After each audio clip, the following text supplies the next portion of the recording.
Question number 13 please. As observe from a 75 metre high light house. एक light house है। Light house क्या करता है? शिप्स को लाइट देता है, रास्ता देख, ठीक है।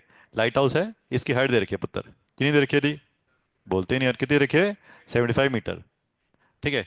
The angle of, sorry, the angle of depression या elevation, angle of depression of two ships are 30 and 45 degree. दो शिप आ रहे हैं जी, ठीक है, उनका एंगल ऑफ डिप्रेशन बन रहा है जी। लो जी, पहले वाले शिप का कितना, दूसरे वाले का कितना, रेज हैंड। ये शिप वन है, ये शिप टू है, बनाओ मत फिगर, फिगर मत बनाओ, समझने पे ध्यान दो, सब कुछ टाइम मिलेगा।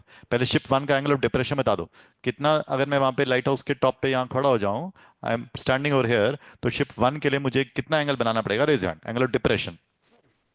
हॉरिजॉन्टल के साथ बनता है पहले, तो हमेशा समझ लो, डिप्रेशन चाहे डिप्रेशन चाहे एलिवेशन, हॉरिजॉन्टल के साथ।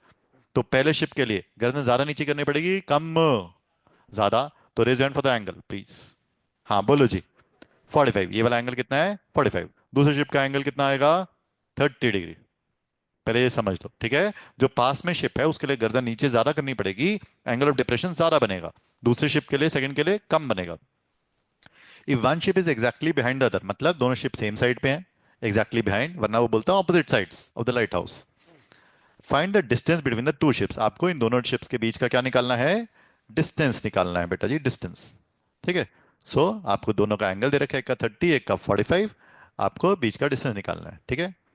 Now we draw the figure. ऐसे फिगर बनाते हैं, फिर सॉल्व करने की कोशिश करते हैं। ये एंगल ऊपर 30 था तो नीचे भी 30 आ गया, ये z बन रहा है, ऑल्टरनेट एंगल्स। ऊपर 45 था, नीचे भी 45 आ गया, क्या? z बन रहा है, ऑल्टरनेट एंगल्स। दो ऑल्टरनेट एंगल्स हैं, दो ट्राइंगल हैं आपके पास, सॉल्व करने की खुद कोशिश करते हैं, then I will help you out. No problem, try करो, खुद ट्राई किया, अब चलो करते हैं। Let the distance is d ले लिया हमने और cd ले लिया x, डिस्टेंस बिटवीन शिप्स।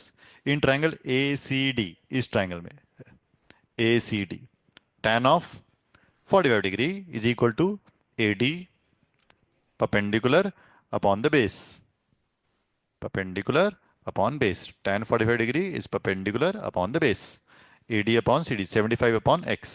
तो x आ गया, कितना आ गया? 75 डिग्री। क्यों? tan 45 कितना होता है? 1, x इज 75 मीटर। क्लियर? किस किस का आ गया? x 75, good. अब दूसरा ट्राइंगल यूज करेंगे, कौन से वाला? In triangle A B D, I raise the data, A B D देख लेते हैं अब।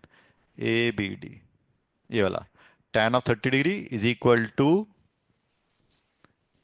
ए डी अपॉन बी डी, ठीक है। Again 75, A D 75 upon B D, B D के दो टुकड़े कर देंगे, क्या क्या? tan 30 की वैल्यू कितनी होती है?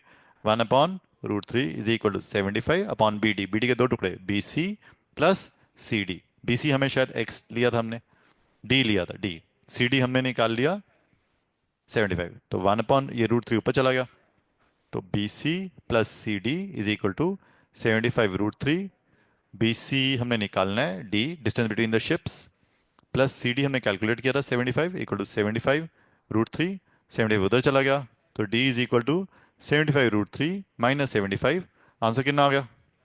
75 ब्रैकेट में √3 -1 ब्रैकेट क्लोज, मीटर्स, मीटर्स। किसका मैच हो गया?